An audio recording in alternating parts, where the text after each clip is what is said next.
Hi, Madison friends. I wonder if you can tell from my outfit what today's story is. Here it is, How I Became a Pirate by Melinda Long and illustrated by David Shannon. David Shannon is an author that has been kind of a favorite of mine and my kids, and he's a really good illustrator too. You're probably going to recognize some of the stories he's done before. David Gets in Trouble, No David, Too Many Toys, and David Goes to School. Those are some of my kids' favorites when they were little, and I'll probably read those on another day. But today, How I Became a Pirate is the story, and it's a really good one. Are you ready to listen? Listen for some guest readers I have in the background of the story, too. How I Became a Pirate. Pirates have green teeth, when they have any teeth at all. I know about pirates because one day, when I was at the beach building a sandcastle and minding my own business, a pirate ship sailed into view. I knew what it was because its flag had a skull and crossbones on it, and because I could hear the pirates singing, "Hey ho, blow the man down." They were a little off-key. I tried to tell Dad, but he was busy setting up the beach umbrella. I tried to tell Mom, but she was busy slathering my baby sister with sunblock. So I went back to my castle, but I kept an eye on the pirates. By then, they were rowing to shore. When they landed, the head pirate climbed out of the boat and yelled, "Ahoy there, matey! Be this the Spanish Main?"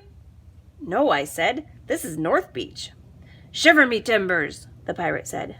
"We must have taken a wrong turn at Bora Bora." He walked around my sandcastle. He looked at the moat. Then he yelled back to his crew, "He's a digger, he is, and a good one to boot." A good one to boot, the others agreed. "What be your name, matey?" the head pirate asked. "Jeremy Jacobs, sir," I told him. "Well, Jeremy Jacob," he said, "you're looking at Braidbeard and his crew. We've been needing a digger like yourself. We've a chest of treasure to bury." Aye, treasure, the others shouted. "You're coming with us," Braidbeard told me. I didn't think Mom and Dad would mind, as long as I got back in time for soccer practice the next day. That's how I became a pirate.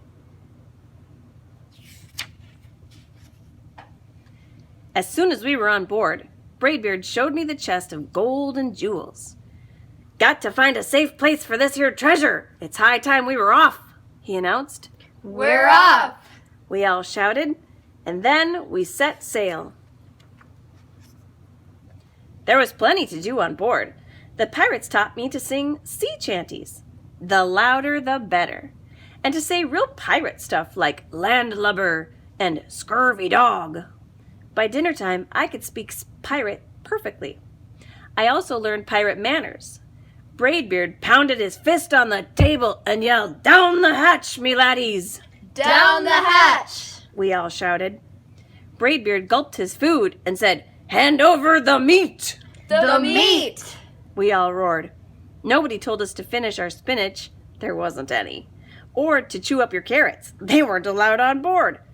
We talked with our mouths full, and nobody said please or thank you.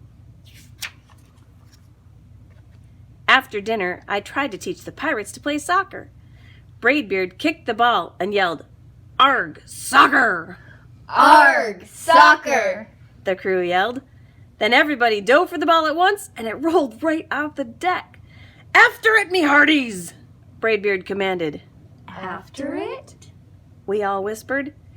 We fought over who would go get the ball, but it didn't matter anyway because a shark came along and swallowed it in one gulp. So much for soccer. By now it was past my bedtime, but nobody tells pirates to go to bed, to take a bath, or to brush their teeth. Maybe that's why their teeth are green. Pirates sleep with one eye open just in case, and they don't change into pajamas unless they want to. Pirates don't do anything they don't want to, except for maybe swabbing the decks. I wanted to be a pirate forever. But then I found out what else they don't do. When I couldn't stay awake any longer, I asked Braidbeard to tuck me in and read me a story. "Tuck you in?" he bellowed. "Pirates don't tuck," No tucking. the crew cried. And the only thing they had to read was a map. "Don't you have any books?" I asked. Braidbeard looked confused. "Books?" I didn't even bother to ask about a good night kiss. It wasn't easy to fall asleep without a story, but I was finally dozing off when a storm broke. Thunder boomed and lightning flashed. I tried to hide under the covers as waves slammed up against the ship, but I kept falling out of my hammock. I couldn't find anyone in the cabin. They were all on deck. "Lower the sails!" Braidbeard shouted. "Batten down the hatches!"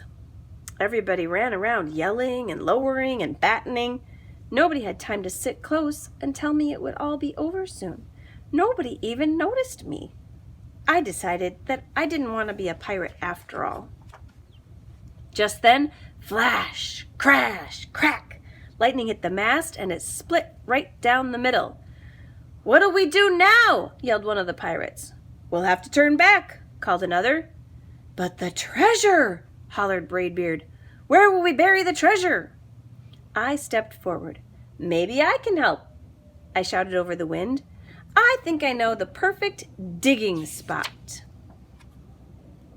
When the storm was over, we rowed back to shore and buried the treasure. We drew a map so we could find the treasure again, but I don't think I'll need it. Jeremy Jacobs' backyard. After that, the pirates repaired the ship and got ready to set sail.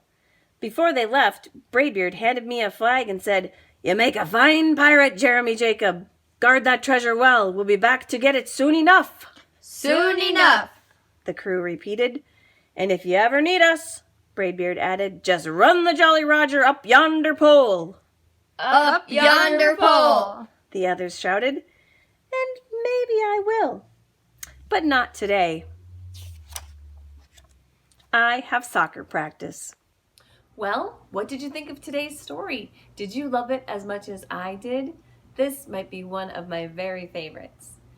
So the guest readers today were 3 senior girls from Apollo. One was my daughter and then 2 of her friends.